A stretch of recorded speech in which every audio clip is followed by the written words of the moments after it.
42. Y dice, perseveraban en la doctrina de los apóstoles y en la comunión unos con otros, en el partimiento del pan y en las oraciones. Hechos 2:42. Me fascina esa parte.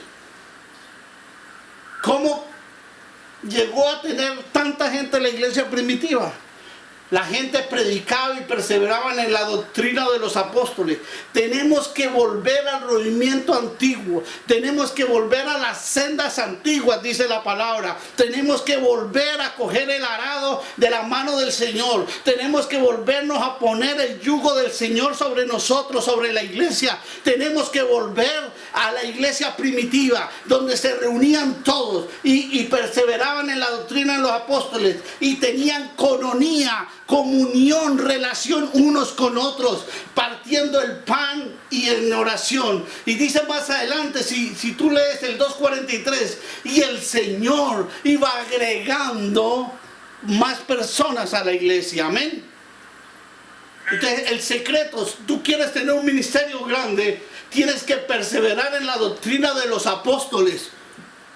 No en la doctrina del apóstol Edison, la doctrina que los apóstoles desde Jesucristo, que ha sido el máximo sacerdote, el máximo apóstol, esa es la doctrina que nosotros tenemos que perseverar. Y yo te voy a decir, amado, cuál era la doctrina, qué fue lo que predicó Jesús.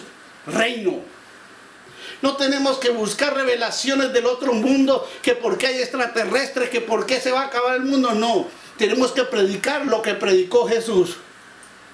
La palabra cristiano significa pequeño ungido, un pequeño Cristo. La palabra pequeño no quiere decir que estás minimizado, sino no podemos llegar a ser al gran Cristo, porque solamente hay un solo Cristo. Podemos llegar a la estatura del varón perfecto, que es Cristo Jesús, pero a través de la gloria de Cristo, que somos transformados día a día. De ser cristianos es seguir el ministerio de Cristo, hablar como Cristo habla, caminar como Cristo caminaba, pensar como Él pensaba, actuar como Él actuaba. Amén. Hay tres cosas poderosas. Hay que tener comunión unos con otros. Yo le pido a Dios siempre, cuando comencé el ministerio hace 8 o 10 años, había un pastor que me invitaba a predicar como a 12 horas de aquí. Y él siempre oraba por humildad. Señor, dale humildad al pastor Edison. Dale humildad. Y duramos 2 años yendo los fines de semana. Y un día yo le dije, no, yo voy a hablar con este pastor, porque siempre ora por humildad. ¿Será que soy arrogante? ¿Qué sucede? Y él decía, hay una cosa que no se puede apartar de tu corazón: ser humilde. Nunca sea activo. Hoy podemos tener 100, 200 personas, mañana podemos tener 20,000, pero tenemos que ser el mismo con todas las ovejas, con todos los hijos espirituales, no creernos más que los otros. Amén. Dice Jesús que el que quiere ser mayor tiene que servir al menor. Amén. Entonces, la comunión unos a otros. No importa si hoy tú tienes 20, 30, 100, 200 hijos espirituales, tú te puedes dar más a ellos, hablar con ellos, ir a cenar, ir a tomar café o té. Pero cuando tenga 20,000 también puede ir, no le va a alcanzar el tiempo, pero su corazón no se puede cambiar. Tú tienes que aprender a tener comunión con sus hermanos, caminar con los hermanos de la iglesia, caminar con los hijos tuyos espirituales. Amén. Partir el pan, acostúmbrese. Es uno de los mandatos que Jesús dejó, realizar la Santa Cena. Yo les voy a mandar un escrito a muchos de ustedes interno sobre la revelación de la Santa Cena, o de pronto en estos días damos una enseñanza sobre ella. Lo importante es que es la Santa Cena. Amén. Y tercero, la oración, hermanos. La oración es supremamente importante. Sin oración no estamos haciendo nada. Necesitamos oración. Dile al del lado, necesitamos oración. Necesitamos orar los unos por otros. Dice la palabra de Dios, dice que los hombres orar en todo tiempo con manos levantadas hacia el cielo. No es que tú vayas por la calle con las manos levantadas. En todo tiempo, en tu carro, en tu empresa, donde tú estés, debes estar orando, debes estar intercediendo, porque tú eres un pequeño Cristo. Y el ministerio de Cristo, aparte de ser restaurador, es un ministerio intercesor. Él es el que intercede por ti, por tu familia, por tu ciudad, por tu iglesia, por tu nación, por tus pastores, por tus padres, por todo. Jesús no para, Jesús no para. Esta mañana el Señor nos revelaba que cuando Pedro estuvo preso, toda la iglesia se puso a orar. Se puso a orar. Y Pedro fue libre y seguían orando, hermanos. Nosotros perdemos la bendición porque pedimos trabajo para un hermano. El hermano recibe el trabajo y dejamos de orar por el hermano. Oramos por una liberación. La persona es libre, pero dejamos de interceder por él. Dejamos de cubrirlo con la oración. Hemos dejado la oración aparte. Yo quiero que en las próximas semanas vamos a levantarnos a las 4 de la mañana y nos reunamos un grupo así orando. En diferentes países, hermanos, necesitamos orar los unos para los otros. Esta mañana yo le decía, Señor, ¿qué sucede? ¿Por qué me le atacan tanto a mis hijos? ¿Por qué está pasando tanto? Y Él me decía, el pueblo no está orando, el pueblo no está adorándome, su corazón está lejos de mí. El pueblo me adora de boca para afuera, pero su corazón está lejos de mí. Y yo quiero exhortarte hoy, amado.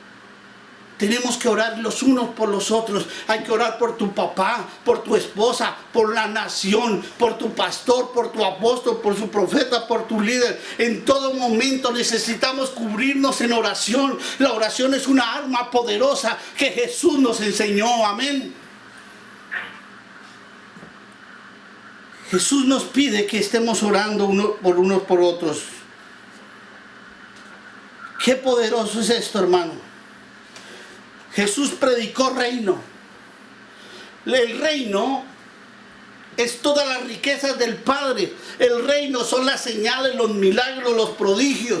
El reino es todo el poderío del Dios Todopoderoso. Yo te pregunto, amado, tú estás viviendo el reino, tú estás predicando el reino, tú eres un hombre de reino, tú eres una mujer de reino, tú eres un hombre que siembra en la obra, tú eres un hombre que dice, wow, vamos a necesitar esto. Yo soy un hombre de reino, yo voy a poner una empresa para generar dinero para el reino de Dios. Yo no te estoy diciendo que Dios necesite tu dinero, pero Dios sí necesita tu fe. Amén. Hoy en día nos interesan más nuestras agendas personales, nos interesan nuestros nombres, nuestra comodidad, nos interesa, no, yo estoy bien, mi casa está bien. Cuando nosotros comenzamos el ministerio, nosotros hemos sido de los primeros aquí en Canadá. Hemos sido protones, hemos sido los primogénitos en el ministerio apostólico profético. Y nosotros desde el comienzo hablábamos de sanidad interior, de liberación, hablábamos de intercesión, de guerra espiritual, y la gente no quería.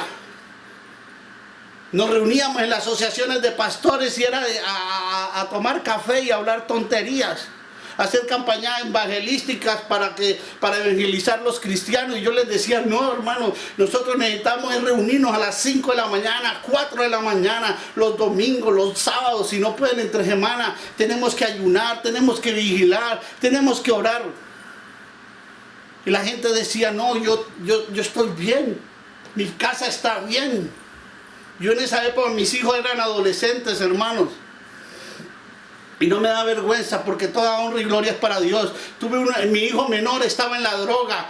Cada rato era cogido por la policía. Uno como ministro se imagina lo que estaba luchando. Y uno, vamos a orar por los jóvenes, vamos a orar por los jóvenes de la ciudad. Y ellos decían, no, es que el niño se instruye desde pequeño. Todos esos pastores que tenían hijos menores, se les olvidó que como la cola de la vaca, vamos para abajo, hermanos. Se les olvidó que esos hijos dejaban de ser niños y se volvían hombres. Hoy toda honra y gloria, mis hijos están sirviendo para el Señor. Y la mayoría de los hijos de los pastores están perdidos en la droga, en la prostitución. Han abandonado el ministerio, hermano. ¿Sabe por qué? Porque no estamos intercediendo por los jóvenes. Estamos declarando que los jóvenes y los niños son el futuro de la iglesia. Y es una mentira del diablo. Los jóvenes, los niños son el presente de la iglesia. A mí me fascina trabajar con jóvenes. ¿Por qué? Porque el loro viejo no habla, hermano, no aprende a hablar. Y gracias a Dios que ahí está Adolfito. ¿Cuántos años tiene? 15 me dijo, ¿no? Jóvenes, más jóvenes dijeron. Y me alegra hoy ver más jóvenes en la iglesia de Querétaro, hermanos. ¿Por qué? Porque tenemos que transformar las nuevas generaciones. Amén. El tiempo que hagamos nuestra propia reforma, hermanos. Romanos 12:2 dice, no nos conforméis a este siglo, sino transformaos por medio de la renovación de nuestro entendimiento, para que comprobéis cuál sea la buena voluntad de Dios, agradable y perfecta, hermano. No nos conformamos, dejemos de estar predicando que cuando vayamos al cielo allá vamos a tener gozo. No, hermano, el reino de los cielos se ha acercado, dijo el Señor. El reino de los cielos es aquí en la tierra. Jesús vino a traer el reino de los cielos. Jesús vino a predicar las buenas nuevas de la palabra de Dios. Tenemos que cambiar esos rudimentos, renovar nuestra mente, llevar nuestros pensamientos a la obediencia de Cristo Jesús. Todavía cantando cuando allá se pase lista. Ay, alabaré y plancharé y todas esas cosas. No, hermanos, tenemos que modernizarnos. Tenemos que orar por músicos profesionales. Tenemos que orar que nos mande gente con comunicadores para los programas de radio, los programas de televisión. Que no, que las iglesias tienen que estar con las paredes de tal forma a lo antiguo. No, hermanos. Tenemos que ser transformados en la gloria del Señor. No te conformes. Tienes que ver cómo cuando tú te conformas, no cambias. La gente conformista a Dios no le gusta. A Dios le gusta la gente que vive en contentamiento. Pero hoy en día se está predicando un evangelio de pobreza, de miseria, de no tener plata, de no tener los zapatos rotos, tener miseria. Eso no es, eso es conformismo. Pero si tú no tienes para la comida, si tú no tienes para vestir, tú puedes decirle, Señor, yo estoy contento con esta situación, mas no me conformo. ¿Por qué? Porque yo vivo en el reino de Dios y el reino de Dios es grande y poderoso.